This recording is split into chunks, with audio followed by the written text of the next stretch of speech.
Deus bendito. Aleluia. Deus da glória. Paz do Senhor, igreja. Deus bendito. Amém. Deus eterno.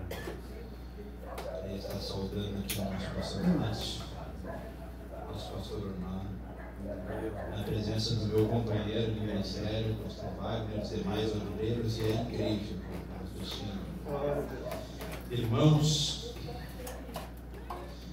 queria convidar os irmãos a abrirem a Bíblia no livro de Isaías, capítulo 6, do verso 6 ao verso 8. Posso tirar um verso? Pode. Obrigado. A altura às vezes atrapalha. Se os irmãos localizaram, digam amém. Amém. Diz assim a palavra do Senhor. Mas um dos serafins voou para mim, trazendo na mão uma brasa viva, que tirara do altar com uma tenaz. E com ela tocou a minha boca e disse: Eis que isso tocou os teus lábios, e a tua iniquidade foi tirada e purificado o teu pecado. Depois disso, ouvi a voz do Senhor que dizia: A quem enviarei? E quem irá por nós? Então disse eu: Eis-me aqui, envia-me a mim. Os irmãos podem tomar ação. Glória a Deus. Aleluia.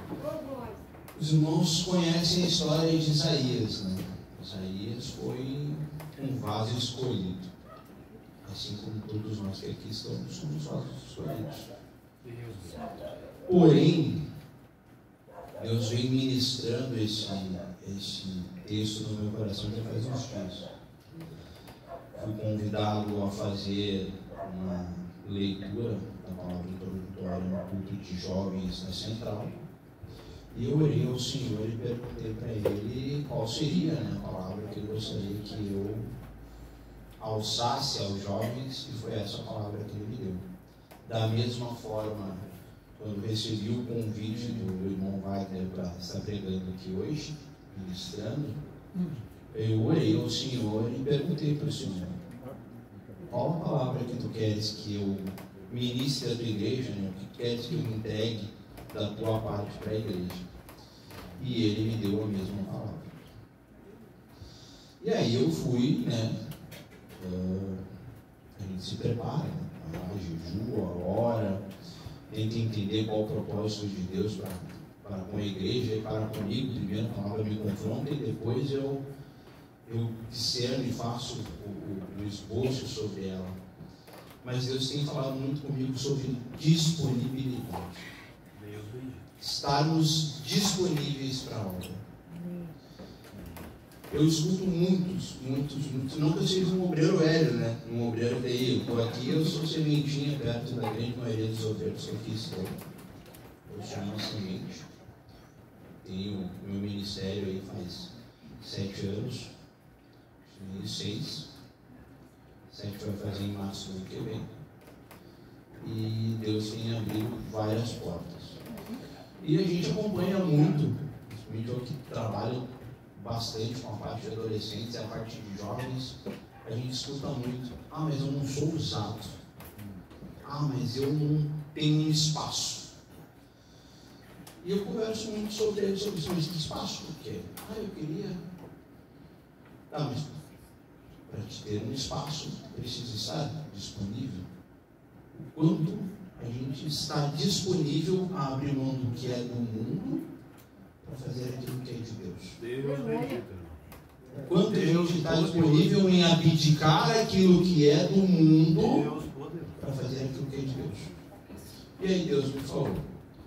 Eu perguntei para ele: Senhor, o que é preciso, o que é necessário para ser um servo? E ele me falou a seguinte coisa: Deus procura os disponíveis, os dispostos, aqueles que querem viver o sobrenatural. Aleluia. Que querem ser moldados e que não se importam em serem chamados de loucos, porque a gente é chamado de louco por crer e adorar uma coisa que a gente não enxerga e que não é palpável, mas a gente adora e a gente sabe o Deus que a gente serve. e que queiram te servir de exemplo. E esse é o principal conceito daquilo que Deus pode fazer através da sua, da minha e da vida de qualquer pessoa que seja disponível a fazer a obra. A Bíblia fala sobre disponibilidade ao chamado de Deus de diversas formas. No livro de Efésios 2,10 diz assim: somos feitura sua, criados em Cristo Jesus para as boas obras, a quais Deus preparou que andássemos nelas. A disponibilidade ela deve ser constante, não só quando nos convém, não só quando é nos agradável. Ah, beleza, eu quero ser líder de jovens. Tá, beleza, eu sou líder de jovens. Ah, mas aí agora um jovem me liga me trazendo um problema. O problema é teu, meu querido. Fala comigo quando eu estiver na igreja. Assim como os pastores. Acredito que o pastor Márcio dê diversos testemunhos frente a isso. O pastor Osmar também, que estão à frente do ministério há bastante tempo. Eles têm esse. Outro detalhe, a disponibilidade para fazer a vontade de Deus é maior quando vemos a disponibilidade de Deus que se manifestou ao esvaziar-se e encarnar. Deus glorioso. Em João 1,16 diz assim que o Verbo se fez carne. Aleluia. E habitou entre nós, e vimos a sua glória, como a glória do unigênito do Pai, cheio de graça e verdade. Glória a Deus. Jesus Cristo é o Aleluia. maior exemplo de estar disponível para fazer a obra. E Jesus Cristo se despiu de toda a sua glória, desceu ao mundo, sofreu por nós, por uma coisa que ele não devia, que devíamos era nós devíamos, os seres humanos, as pessoas que eram para estar ali adorando e enaltecendo o nome do Senhor. Pelo contrário, Jesus Cristo foi lá e pagou com sangue os nossos pecados. Exemplo de disponibilidade maior que esse? Não. A disponibilidade de servir a Deus é mais importante do que a habilidade e leva à aquisição de habilidades. Isso aí é uma outra coisa que eu tenho questionado muito o Senhor. E recebo muita pergunta, principalmente de quem está de fora. Ah, mas eu preciso saber tocar para ser músico? Saber tocar sim. Mas para servir ao Senhor, se tu tem esse AD no teu coração e está disponível para a obra, Deus vai abrir uma porta para te aprender a tocar.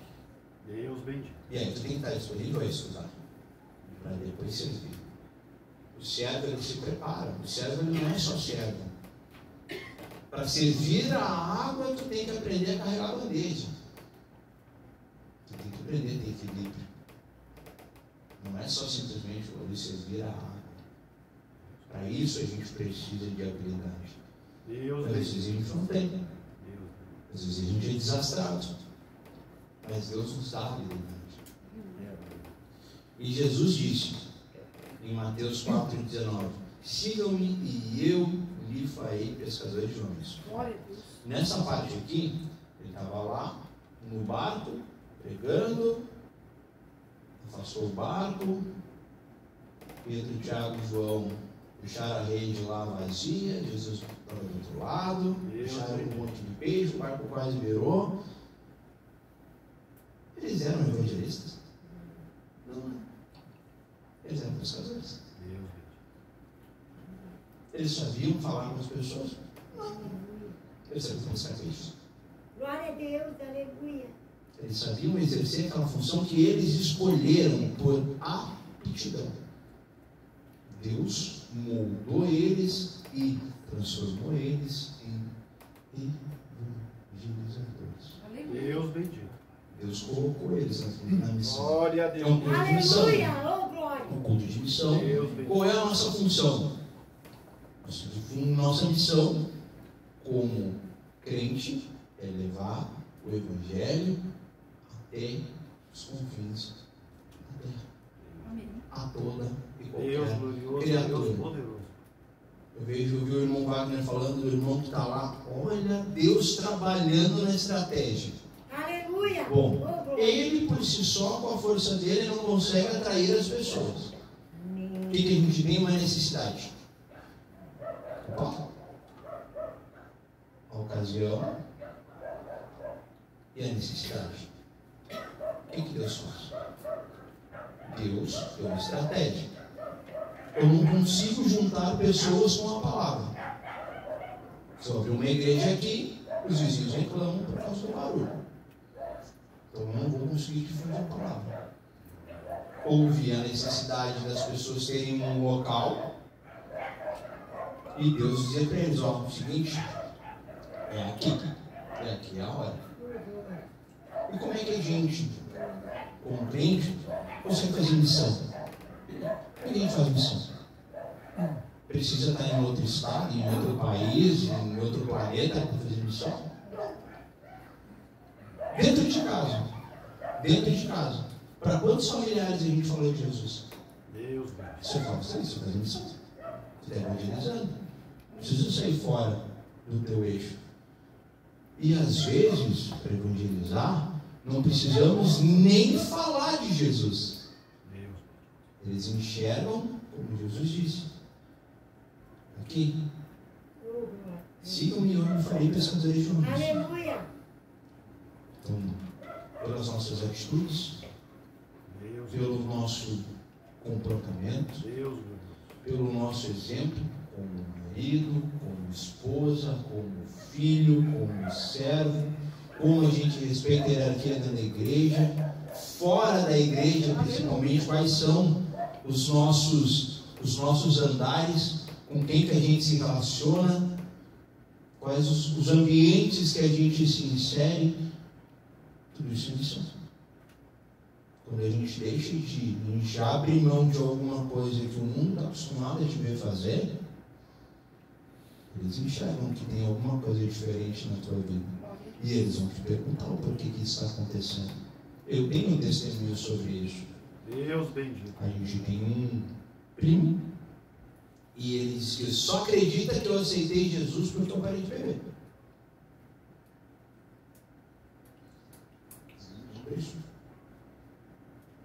Desde que eu aceitei Jesus, eu me absti